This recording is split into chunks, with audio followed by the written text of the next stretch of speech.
Bom dia, estamos no dia 8 de outubro de 2023. São 5 horas e 50 minutos da manhã. Vamos dar continuidade ao vídeo anterior, que se refere ao paraíso sumério chamado Dilmun, de onde provavelmente o autor bíblico copiou e adaptou ao mesmo tempo o paraíso cristão, tal como está em Gênesis 2. Dizemos que o autor é javista, porque o Deus é Javé, ao contrário de Gênesis 1, que o autor é eloísta, porque o Deus é Elohim, ou dizemos que é sacerdotal. Elohim, então, é a divindade dos sacerdotes, enquanto Javé é da realeza. Então, vamos pedir aqui o like de vocês, não se esqueçam, é importante, o YouTube recomenda, a inscrição, ambos são gratuitos, você não paga nada para se inscrever nem para dar o like. Agradecer aos inscritos no Glória de Marco ao Deus, nos meus cursos pessoais e os meus 8 caribus. E vamos então continuar de onde nós paramos. Bem, aqui está a figura a última figura que nós mostramos no vídeo anterior. Vamos começar por ela. O estupro de Insar pelo seu pai Enki. Aqui está Insar, vestida, linda, numa posição de volúpia, e Enki tira a roupa dela, desnuda, e a possui, a estupra. Então, aqui, veja, linda, linda, linda. Então, até a gente percebe que, porque a volúpia, a lascívia de Enki, por uma criatura tão linda, mas era pai dela. Então, aqui nós temos a quebra de uma lei natural, né, que o pai não poderia fazer o estupro da própria filha. Esse foi o último quadro mostrado no anterior. Dissemos que a serpente do Éden é, na verdade, o pênis de Enki, simbolicamente, e o texto de Gênesis 2 diz que a serpente era sedutora e sutil, porque ele conquista Ninsar usando um argumento muito astucioso, é Arum, a palavra em hebraica. E essa palavra faz assonância com nua, porque ele é desnuda, que é Aron. Isso é interessante. Em hebraico, Aron é nua, e Arum é astuto, sutil, falaz. Então, assim terminamos o vídeo passado. Agora vamos continuar.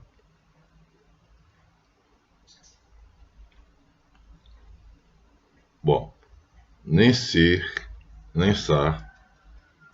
estuprada pelo pai,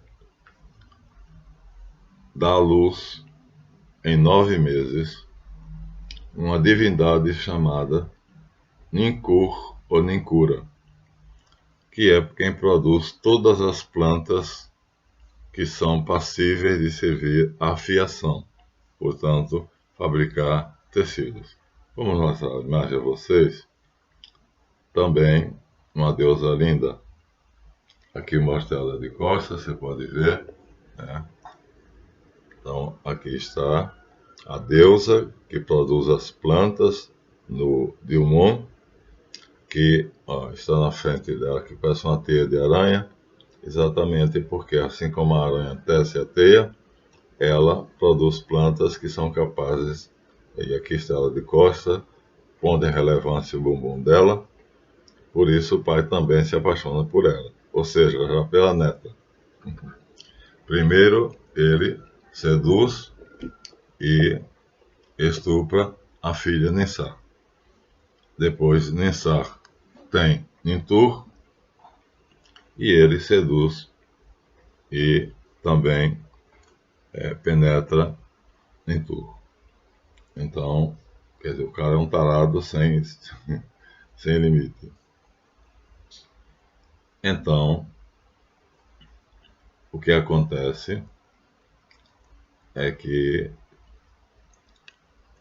parece que o apetite sexual de Enki é insaciável. E temos aqui, então, Nintur, aliás, deixa eu ver, vamos voltar. Ninkur, que produz as plantas que servirão para tecelagem, para fiação ou tecelagem. E já é neta de Enki e Ninuseg, porque é filha de Ninsar, que é aquela lindíssima mulher que ele desnuda Aron, com a sutileza ele vai tirando peça por peça, dando lá as argumentações dele. Então, assim, não somente ele comete o incesto com a filha, como agora com a neta. Vamos ressaltar assim, as partes mais, vamos dizer assim, desejáveis que incitam o homem, que é a parte traseira da mulher, da neta, e Ninkur, que produz as plantas, por sua vez, engravidada por Enki, ela dá à luz Utu, que essa sim é quem ensina as mulheres a fiar. Veja, Ninkur produz as plantas para a fiação. A textura, quem vai dar é Utu, que também a bisneta será possuída por ele. Então, nascer uma mulher, o país só tem mulheres. Só tem mulheres lindas. Então vamos ver o Tu. O Tu é representada com os cabelos longos para darem a impressão que são, vamos dizer assim, um tear de fiação. Os cabelos dela são longos porque o tear de fiação começa com aqueles fios tirados das plantas, e aqui prontos para fiar.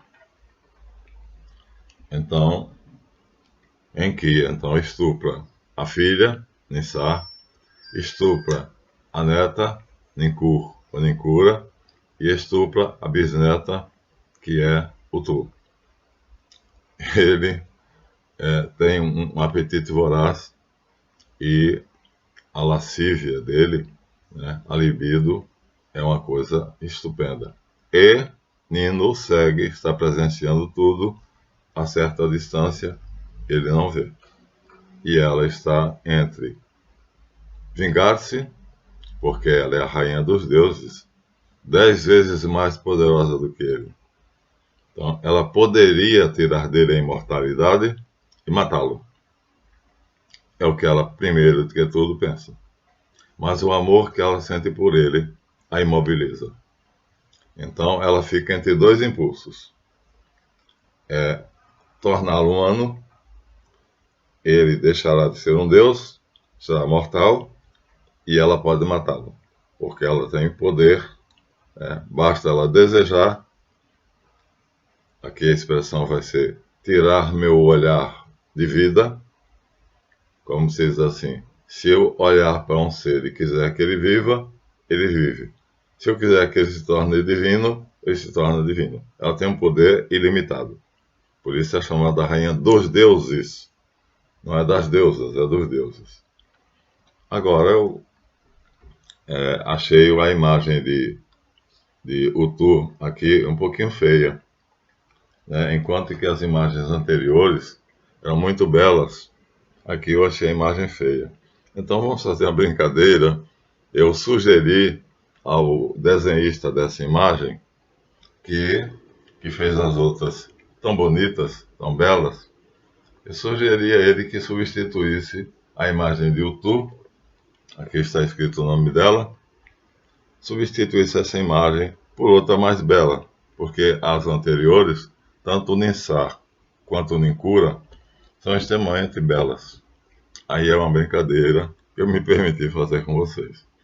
Aqui vai a minha contribuição. Então, a minha sugestão era de que foi, né? De que o desenhista tivesse feito o desenho de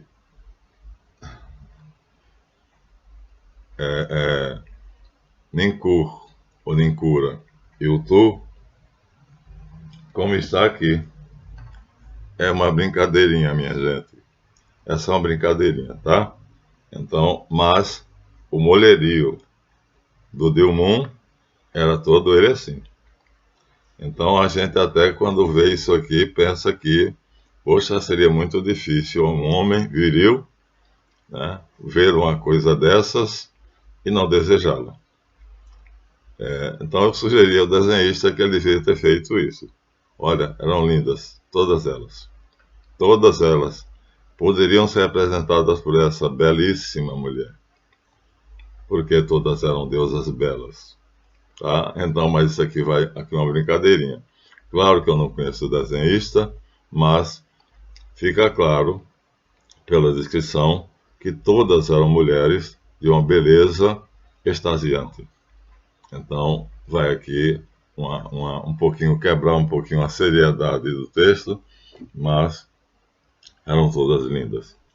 E ele, cada vez que ele via uma mulher bonita, ele não conseguia não possuí-la, mesmo cometendo incesto, que era, dentro da ordem estabelecida no paraíso sumeriano de Mun, considerado um pecado capital. Por isso, Ninuseg, que é quem coloca a ordem, assim como Javé é o autor da ordem do Éden, do paraíso terrestre, do paraíso edênico, lá bíblico, aqui é Ninuseg quem estabelece a ordem cósmica, né, no paraíso sumeriano. E uma das coisas proibidas é o incesto e o adultério. Então, quando ela vê ele estuprar Ninsar, a filha engravidar e ter Ninkur, e Ninkur engravidar e ter Utu, ela fica num dilema muito grande. O amor dela pelo marido é imenso e ela quer, vamos dizer, perdoá-lo, mas ele infringiu a lei. Ele é um criminoso. E se ela é a autora da lei e é o juiz, como Javé lá no Éden, ela terá que puni-lo. Ela fica, né, nesses dois pratos da balança, Geburah e Chesed, misericórdia e justiça, e fica imóvel, mas por pouco tempo. Portanto, em que, animado por seu desejo sexual ilimitado, poder que ele supõe que tem, que deve exercer, tomou Ninsar, Ninkur e Utu, acasalou-se com todas, desculpem, e no caso de Utu, ele foi muito sutil, porque ela era muito jovem, era praticamente uma adolescente, muito ingênua, e ele se disfarçou de um jardineiro com plantas verdes, figurando as plantas verdes, se pintou de verde, e assim, chegando até a bisneta, ele diz que é um jardineiro, leva para ela frutas, oferece as frutas a ela, e acontece novamente o que já aconteceu 2 vezes antes. Enquanto Utu vai comendo as frutas que ele trouxe, ele vai desnudando ela, Aron, e vai seduzindo ela, Arum. Vejam, É bonita essa assonância, essa similitude, esse paralelismo no hebraico. Ela ainda recebe mais a promessa dele de que todo dia trará uma cesta de frutas para ela, de presente. E mais uma vez a possuirá. É de ingenuidade, porque ela é uma garotinha. Ela é uma adolescente. E ela, então, aceita, embora saiba que está acontecendo alguma coisa diferente. Ela está sentindo nas partes pudendas, né, na vagina dela, algo que não tinha. Mas essa ingenuidade faz com que ela permita a ele a relação sexual. Mas sente, porque ele se torna até um pouco violento, então aperta as coxas dela e ela diz: ai, como estão doendo minhas coxas. Aí abraça ela com muita força e ela diz: está doendo o meu corpo. E finalmente, apoiando-se totalmente sobre a parte, a barriga e o peito dela, ela: ai, minha barriga e meu peito. Quer dizer, ela é tão pequena que o peso dele, a maneira dele acariciar violenta, então parece que ele tem a sexualidade e a violência andam juntas, então ela começa a se queixar porque ela nunca tinha sentido o peso de um homem sobre ela, nunca tinha sentido um pênis dentro da vagina dela, nunca tinha sentido-se abraçada com tanto vigor, porque na verdade o ato sexual parece uma briga, parece uma luta no MMC, mas acontece que ela percebe que engravidou. Aí ela vai reclamar, a Nino segue. Uma adolescente, quer dizer, completamente jovem, ingênua, pura, e ela percebe que o ventre dela começa a inchar. Então, ela vai dizer: vovó, o meu pai me engravidou, eu estou sentindo meu ventre aumentando de tamanho. E conta como foi. Pronto. Feita essa denúncia, Nino segue, chega ao cúmulo da ira. Aí a ira vence o amor. Os dois pratos, Geburah e Chesed, se desequilibram. A ira vence a misericórdia. E a paixão, porém que amorosa, se transforma na paixão pelo ódio. E Nino segue, então, agora vai julgar e punir em que? Como Javé, no paraíso edênico, julgou e puniu Adão e Eva. Vejam, é perfeito, né? Então, é um plágio, evidentemente, com uma adaptação que vamos explicar por quê. O que é que acontece? Com o poder dela, ela pega, põe as mãos sobre o ventre de Utu e o sêmen de a criança já, né? Vai regredindo, já era uma criança, se torna apenas o sêmen. E o sêmen se torna sementes. Olha, em hebraico a palavra sêmen e semente é muito parecida. Eu não lembro agora de memória, mas no dicionário hebraico espanhol que eu tenho, darei a semente da mulher e ódio contra ti, diz Javé a serpente. E a tua semente será contra a semente dela, e a semente dela será contra a tua semente. Sêmen e semente são duas palavras praticamente iguais, ou uma palavra só com duas interpretações, tá? Então aqui dizer que Nino segue tem o poder de transformar um bebê já dentro do ventre em esperma, depois transformar esse esperma ou sêmen em semente, é fácil de entender, porque ela pode tudo. É a deusa mais poderosa. E depois ela pega essas sementes e as planta.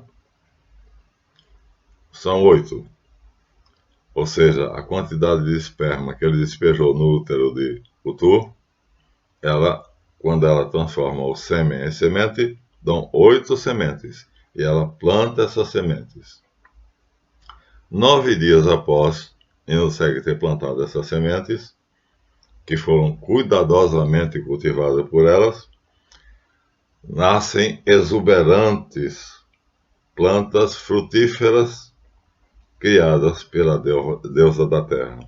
Os frutos são exuberantes, as árvores são magníficas. Agora vai entrar em cena mais uma vez o criminoso. Ao ver essas lindas plantas e os seus frutos, Enki sente despertar nele curiosidade e apetite. Que gosto tem? Qual é o sabor? O fruto proibido aqui agora é esse.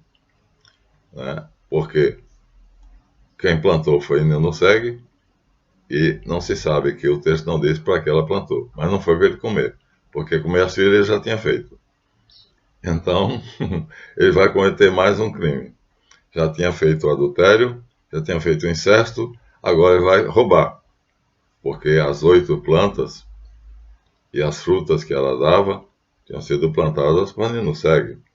Não era propriedade dele, aliás, todo o Dilmun era propriedade dela. Então, ele vai colher as 8 plantas e come uma por uma avidamente.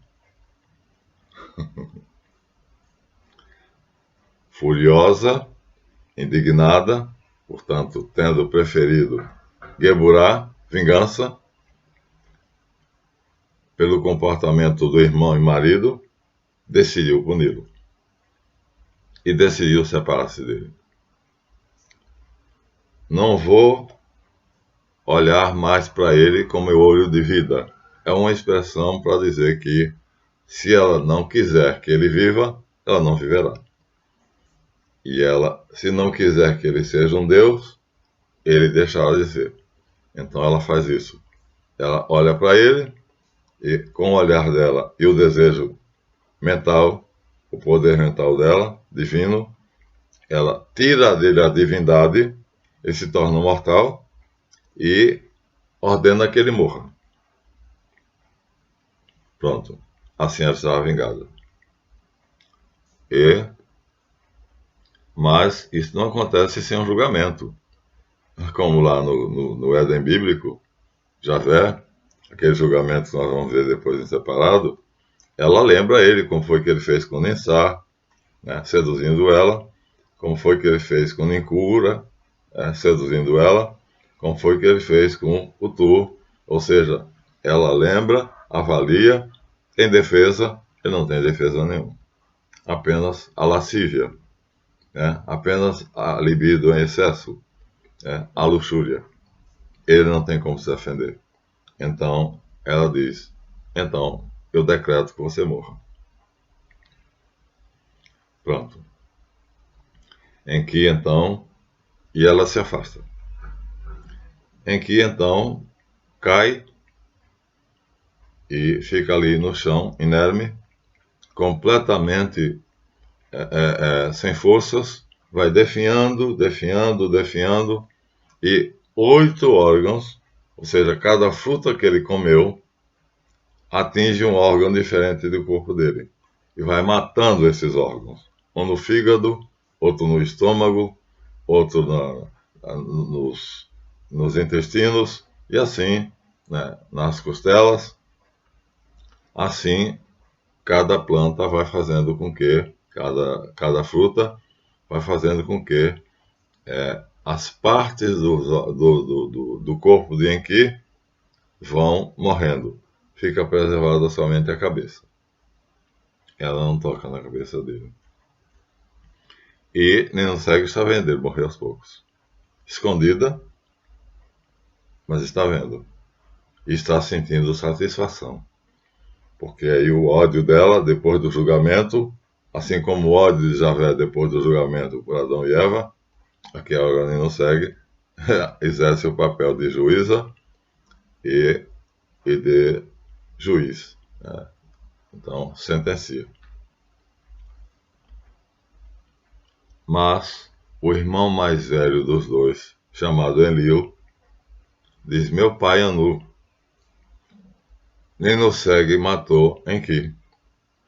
Sem Enki, o mundo não terá água. Ele é o deus da água. Então, sem a produção da água, a terra vai ficar, como lá em Gênesis 1, Tohu Vibohu, estéril, caos, deserto. Então, o nosso reino, o reino dos deuses, nada será. Só teremos os 3 céus, né? O primeiro dos Igigi, o segundo dos Dingir e o terceiro, o céu dos Anunnaki, que é o céu de Anu.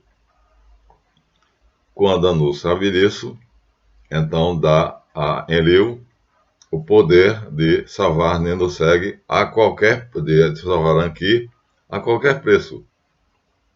Faça o que for necessário, mas salve meu filho, salve teu irmão. Engraçado é que Enlil é raivoso, Enlil é iracundo, mas aqui ele está percebendo não somente o amor pelo irmão, né, pela irmã também ele tinha, mas está vendo que o reino dos deuses vai se transformar em um deserto. Tohu Vibohu, solidão, caos, esterilidade, deserto. Né?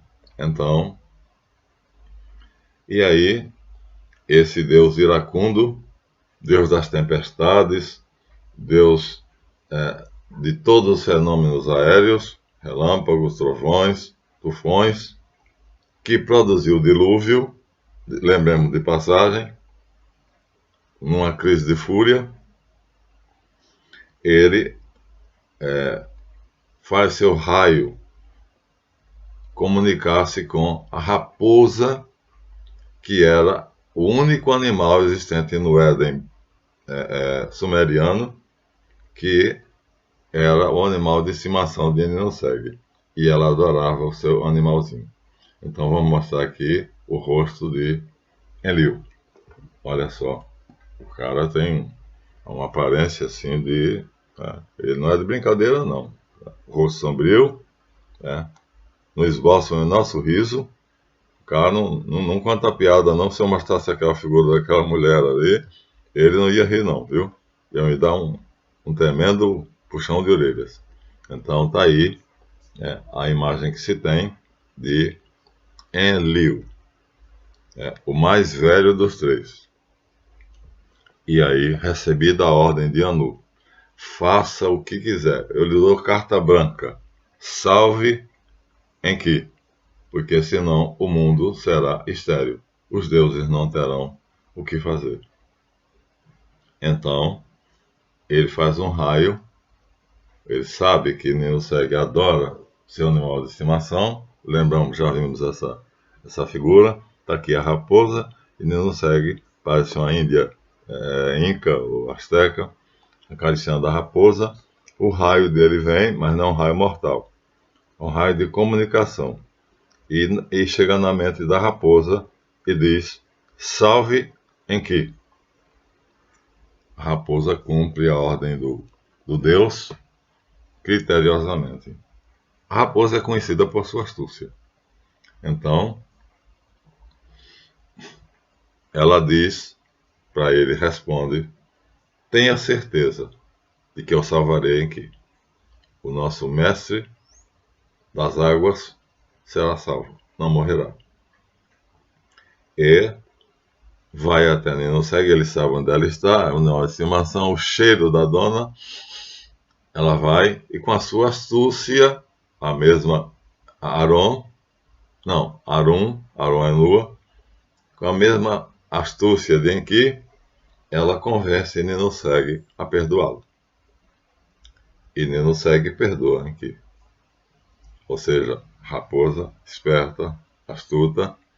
Mais uma vez Lutero vai dirá, naquela época nós falavam. E nós estamos habituados nas histórias em quadrinhos e no filme Disney, ver os animais falarem, né? A Era do Gelo é um deles, por exemplo. Então, Ninursag agora decide curar Enki. Agora vem a parte boa do romance, o final feliz das novelas da Rede Globo. Ela fica nua, se desnuda, e coloca a vagina, que é onde está o maior poder dela, em cima de cada órgão doente. Meu irmão, o que lhe dói? Ele diz o fígado, minha irmã. Ela se coloca, descansa, né? Abre as pernas e cola a vagina na região do fígado, e o fígado fica curado. E agora, meu irmão, ainda deu algum lugar? Ele disse, sim, minha irmã, as minhas costas dão horrivelmente. Ela diz, vira de costas, que eu vou colocar a minha vagina sobre as suas costas, e aí as suas espáduas, né, os omoplatas, vão ficar curados. Ele se vira, e ela mais uma vez descansada, abre as pernas, e coloca a poderosa vagina sobre as costas dele, e ele, olha, isso é um mito, né? Quer dizer, o poder da vagina. Curioso. Vamos ver o que se esconde por trás disso? Depois, tá? E aí cura. Finalmente, a última parte em que está doente são as costelas. A costela vai aparecer agora. Lembram da costela de onde sai Eva? Deus tirou uma costela de Adão, aqui vai aparecer. Então, ela diz, depois de ter curado vários órgãos, quase todos, só falta um, a cada órgão curado, quando ela faz a cura, uma deusa sobe do lugar antigamente doente. Ou seja, a cura simultaneamente produz uma deusa, uma criatura. Ela cura e faz nascer. Assim, Abu, Nintula, Ninsuto, Ninkasi, Nazi, Azimua e, o mais interessante, Ninti. Ti quer dizer costela em sumeriano. Então, são 8 órgãos, são 8 deusas, mas a última delas, Ninti, é a deusa da costela. Curioso, né? Então, ao pé da letra, Ti, que é a deusa nascida da costela, é Havá, né, minha gente? Não é ela que nasceu da costela de Adão? Significa Senhora das praias e do litoral e aquela que é mãe da vida. Meu Deus, a similitude aí é total. Porque o Gênesis 2 diz que Havá quer dizer mãe da vida, mãe dos viventes. Gente, o plágio é muito claro, mas ele fez umas adaptações, né? Agora introduziu aí o poder da vagina, quer dizer, a mulher tem um poder, né? A ginolatria, a ginofilia, né? Há homens que têm essa adoração, né? Essa admiração pela vagina da mulher. Ver a mulher semi-descoberta é talvez melhor do que vê-la completamente nua. Enfim, o romance termina com Enki totalmente curado. A raposa manda a mensagem para Enlil e ele, em pé, abraça a esposa, se reconciliam, se beijam, se apaixonam novamente, e aí ele promete que não vai mais fazer aquilo, ela acredita, ao contrário do Gênesis 2, né, em que Javé amaldiçoa Adão e Eva, aqui é o contrário. Ela perdoa, volta a amá-lo, e então ele promete simplesmente que jamais vai repetir, jamais vai traí-la, jamais vai fazer um ato de incesto. Então está terminada a história com um final feliz. Tudo reina, a paz reina em Dilmun.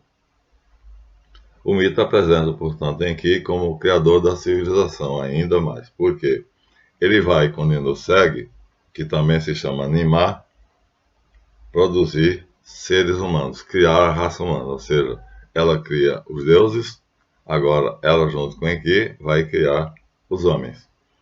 Há outro mito, né, que não é Enki com Ninursag, ou Nimar, mas é Enki com seu filho Marduk. Quando ele mata o capitão das hostes de Tiamat, né, que é o chefe lá da gangue que vai guerrear e perde, então mata ele, e do sangue dele, do demônio Kingu, ele chama Enki, e Enki, junto com Marduk, juntam argila, de novo, ó, o barro, que na verdade é Ninursag, né?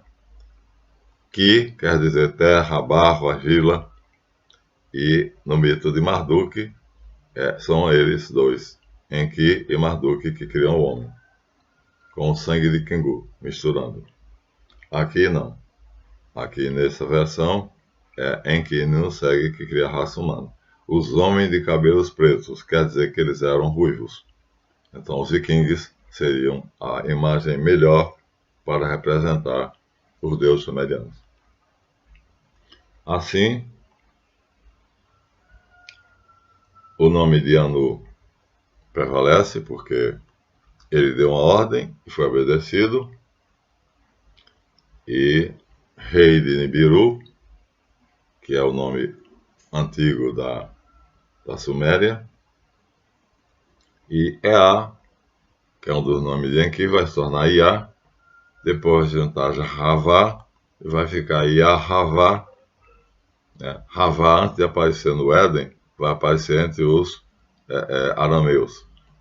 Então, Ia mais Havá, um dos nomes de Enki é Ia, então vai dar Yahavé, ou Yod Havá. Pronto. É um Deus que tem sua utilidade extremamente poderoso. Ele é um curandeiro, ele é um mago, ele tem uma esperteza enorme, só não tem quando vê mulher na frente, né? Aí ele emburrece, como muitos homens que eu conheço. E aí, ele sempre encontra a solução para qualquer problema de qualquer Deus. Ele é o consultor oficial, né, dos Anunnaki.